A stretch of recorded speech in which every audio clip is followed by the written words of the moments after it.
એવા સમયે ભારતની કરોડો કરોડો સ્ત્રીઓ, આજથી માત્ર 40-50 વર્ષ પહેલાની જ વાત કરું, બહુ જૂના જમાનામાં મારે જવું નથી, એટલી જ નજીકની વાત કરું કે આપણને એમ લાગે કે ના ના આ વસ્તુ તો અમે જોઈ છે અથવા અમે અમારા વડીલ પાસે સાંભળી છે. આપણી વડીલ માતાઓ, આપણી વડીલ બહેનો, માતાજીઓ બધી ઘરમાં તકલીફ હોય, કષ્ટ હોય, સુવિધા ન હોય, સુખ ન હોય, બપોરનું એક ટાણું જમવાનું થઈ જાય પછી હાંજના ટંકનું કેવી રીતે વ્યવસ્થા થશે એવી બધી પરિસ્થિતિ હોય.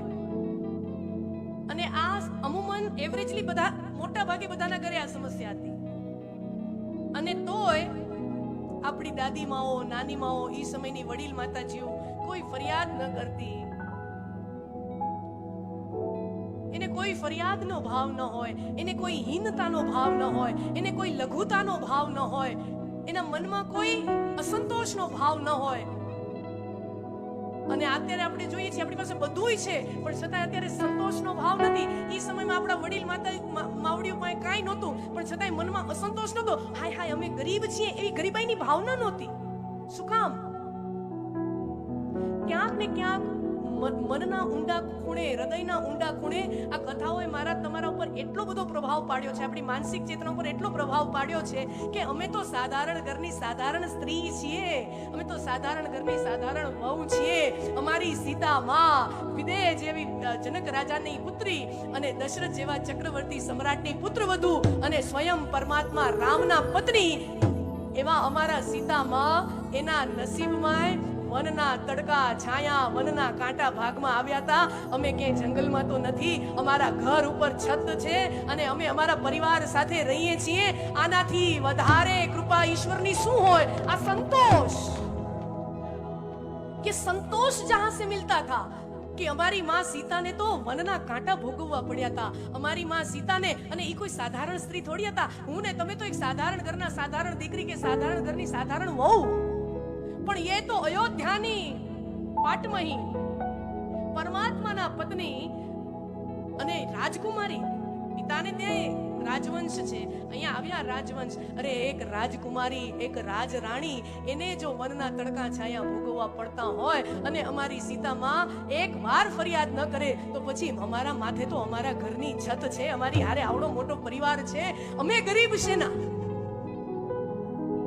અમે દુખી છે ના, અમે ગરીબ છે ના, અમે બિચારા છે ના. સમજાય છે?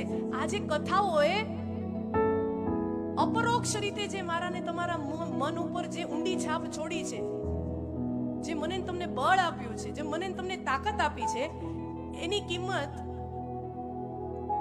તોલી શકાય એમ નથી. અને આ બધું અજાણતે જ છે, આપણને ખબર નથી. એ રીતે આ કથાઓ મારા ને તમારા મગજ ઉપર અસર કરે છે.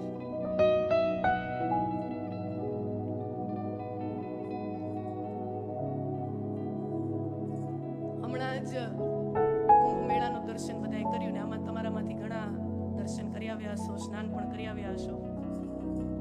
કુંભ મેળો કંઈક 13 કે 14 તારીખે જાન્યુઆરીના શરૂ થવાનો હતો ને અમારી 10 કે 12 જાન્યુઆરીના કાશીમાં કથા પૂરી થઈ. એટલે અમે ત્યાં જ, અને પછી જે પ્રથમ સ્નાન આવે શાહી સ્નાનો જે 13 અને 14 બે તારીખના હતા, તો સદભાગ્ય મળ્યું ત્યાં કુંભનું દર્શન કરવાનું, મહાકુંભનું દર્શન કર્યું, સંતો મહાત્માનું દર્શન કર્યું, ગંગાજી ત્રિવેણી સંગમ, ત્યાં સુંદર મજાનો સ્નાનનો. અને તમે બધા આમાંથી ઘણા ગયા હશો. એટલી બધી ભીડ, અને શિયાળો સરસ મજાનો જાન્યુઆરી મહિનો, અને ઉત્તર ભારતમાં તો આમ પણ ઠંડીનું પ્રમાણ વધારે હોય. ત્યાં એક મમરાની ભેળ વેચવા વાળો હતો.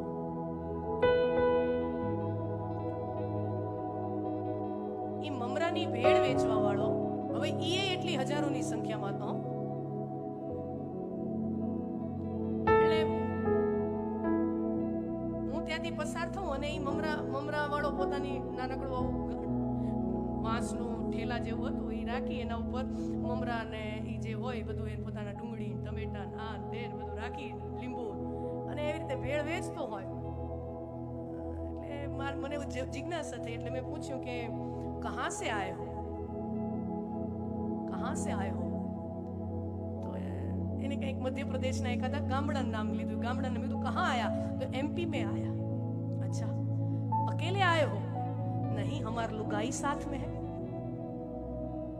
એટલે મારી ઘરવાળી સાથે આવી છે. हमार लुगाई साथ में है, छोटून छोटून बच्चे साथ में है. अच्छा એટલે પછી હજી પહેલો દિવસ હતો ને ખબર નહોતી ને હજી શું છે.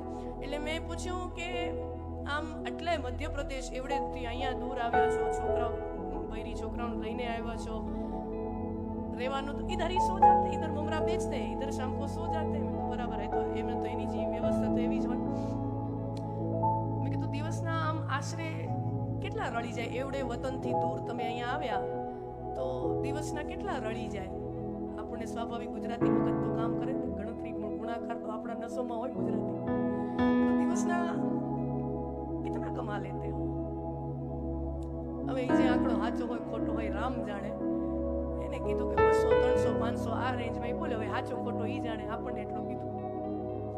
तो इतनी रकम के लिए घर बार छोड़कर इधर ना रहने का ठिकाना, न खाने का ठिकाना, न कुछ है, इतनी भीड़ है, इतना शोर है, इतनी छोटी रकम के लिए अपना वतन छोड़कर इधर बैठे और 1 महीना रहोगे. मानस अभण मानस હતો. સમજો એને જવાબ. તમે અમુક આવી જગ્યાએ જાઓ ને તો ઘણી વખત મોટા મોટા ગ્રંથ મારીને તમારી નજર નો ખોલી દે ને એવો એક સામાન્ય વ્યક્તિ આપણા દેશનો સામાન્ય જન આપણી નજર ખોલી નાખે, આપણી દ્રષ્ટિ ઉઘાડી કરી નાખે. એને શું એક સરસ મજાની વાત કરીને મારા હૃદયમાં કોતરાઈ ગઈ. અરે મૈયા, અહીંયા બધા એમ દરેક સ્ત્રીને મૈયા કે. અરે મૈયા, इधर ममरा बेचत है, इधर सोवत है और यही ममरा खावत है. આ મમરા વેચીએ ને આ મમરા ખાઈએ અને વળી પાછા કોઈક સાધુ સંતોના ભંડારા હોય તો ત્યાં પ્રસાદી લઈ લઈએ. ઈ મમરા બેચત है, ई ममरा खावत है, इधर सो जावत है, साधु संतों का दर्शन होवत है, गंगा मैया का स्नान होवत है. इससे ज्यादा राम जी को लूटेंगे क्या? इससे ज्यादा राम जी को लूटेंगे क्या?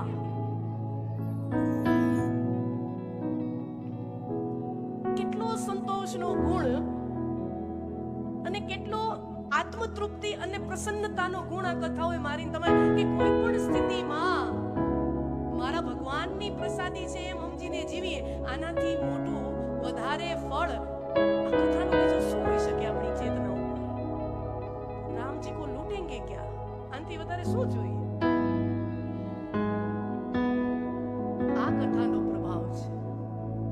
હજારો વર્ષોથી પેઢી દર પેઢી દર પેઢી દર પેઢી આ કથા ટ્રાન્સમિટ થતા થતા થતા થતા થતા આપણી સુધી પહોંચતી જ રહી છે, પહોંચતી જ રહી છે. આ દુનિયામાં સૌથી પહેલી રામકથા મેં તમે ભારત ભૂમિમાં જન્મ લેતો દરેક વ્યક્તિ સૌથી પહેલી રામકથા પોતાના માના કંઠે કે પોતાના દાદીના કંઠે સાંભળીને મોટો થાય છે. દરેકે દરેક વ્યક્તિ. હા બેન, તમે સૌથી પહેલી રામકથા કોની પાસે સાંભળી હશે? આપણી મા પાસેથી, આપણી દાદી મા પાસેથી. અને નિરંતર ચાલ્યા જ રાખે છે. અને એટલે જ હવેના યુવાનોને ખાસ તો આ કથાઓ ખબર હોવી જોઈએ. કારણ કે અત્યાર સુધી આપણા બધા પેઢીઓ આપણને કેતી આવ્યું હતું. કારણ કે કુવામાં હતું તો હવેડામાં આવ્યું હતું. હવેની પેઢી જો ખબર નહીં હોય તો ઈ પછી દેશે શું?